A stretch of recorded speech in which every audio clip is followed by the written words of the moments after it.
നിങ്ങളുടെ ഫേവറേറ്റ് സീരിയലുകൾ ടിവിയിൽ വരുന്നതിന് മുൻപേ സൺ നെക്സ്റ്റ് ആപ്പിൽ കാണാം. ഇനി എല്ലാവർക്കും മുൻപേ കാണൂ.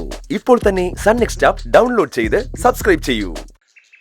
തന്റെ വായിന്ന് ഇതൊന്ന് കേൾക്കാൻ വേണ്ടി ഞാൻ ഇപ്പൊ ഇത്ര സംസാരിച്ച എന്റെ കുഞ്ഞ് എന്നോടൊപ്പം ഉണ്ടെന്ന്. അപ്പോ ഇത് എന്റെ കുഞ്ഞ് തന്നെയാണെന്ന് സമ്മതിച്ചല്ലോ. ഇനി ഇതെല്ലാം മാറ്റി പറയില്ലല്ലോ.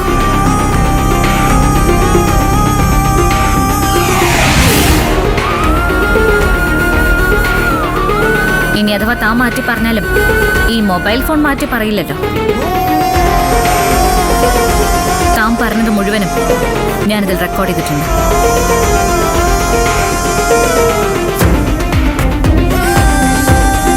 ഇത് മതി എനിക്കിനി ജീവിക്കാൻ. ഇത് എന്റെ കുഞ്ഞാണെന്ന് തെളിയിച്ച് ധൈര്യത്തോടെ ജീവിക്കാൻ. ജീവിച്ചോ, താൻ ജീവിച്ചോ, ധൈര്യമായി തന്നെ ജീവിച്ചോ. തനിക്ക് ജീവിക്കാമല്ലോ. ജീവിതം നഷ്ടപ്പെട്ടത് എനിക്കല്ലേ. താൻ ആഗ്രഹിച്ചതൊക്കെ ഞാൻ നടത്തി തന്നില്ലേ. പക്ഷേ എന്റെ ആഗ്രഹങ്ങൾ എന്താണെന്ന് പോലും താൻ ഇതുവരെ ചോദിച്ചിട്ടില്ല. അല്ല, അങ്ങനെ ഒരു കമ്മിറ്റ്മെന്റ് തനിക്ക് എന്നോട് ആവശ്യമില്ല. കമ്മിറ്റ്മെന്റ് എനിക്കല്ലേ ഉണ്ടാവണ്ടേ.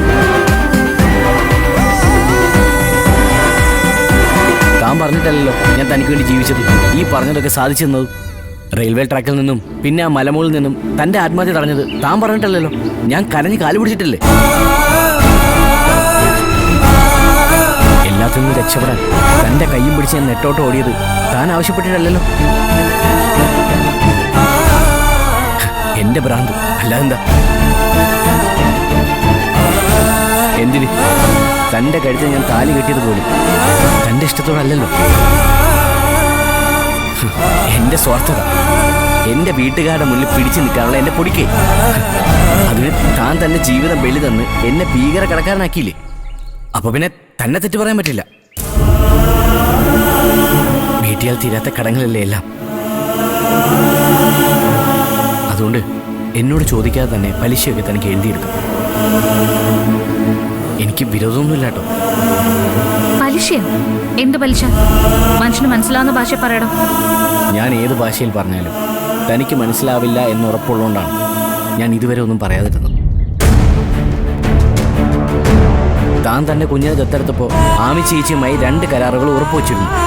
ഒന്ന്, നമ്മുടെ മുഴുവൻ സ്വത്തുക്കളും കുഞ്ഞിന്റെ പേരിൽ എഴുതി വെക്കുമെന്ന്. വിരോധമില്ല, സന്തോഷം മാത്രമേ ഉള്ളൂ. പക്ഷേ അടുത്ത കണ്ടീഷൻ നമ്പർ 2, നമ്മുടെ ജീവിതത്തിൽ ഇനി മറ്റൊരു കുഞ്ഞുണ്ടാവില്ല. താൻ എന്നോട് ആലോചിക്കാതെ ചേച്ചിക്ക് വാക്കുകൊടുത്തു. മുദ്രപത്രത്തിൽ രേഖാമൂലം ഒപ്പുവെച്ചു കൊടുത്തു. പക്ഷേ ഞാനൊരക്ഷരം മിണ്ടിയില്ല. എന്റെ പുരുഷത്വം എന്റെ അനുവാദമില്ലാതെ താൻ രേഖാമൂലം പണയപ്പെടുത്തിയപ്പോൾ പോലും ഞാനൊരക്ഷരം മിണ്ടിയില്ല. അതിന്റെ ആഴം അറിയാത്തതുകൊണ്ടോ ഞാനൊരാണല്ലാത്തതുകൊണ്ടോ ആയിരുന്നില്ല ആ മൗനം. സ്നേഹിച്ചുപോയി.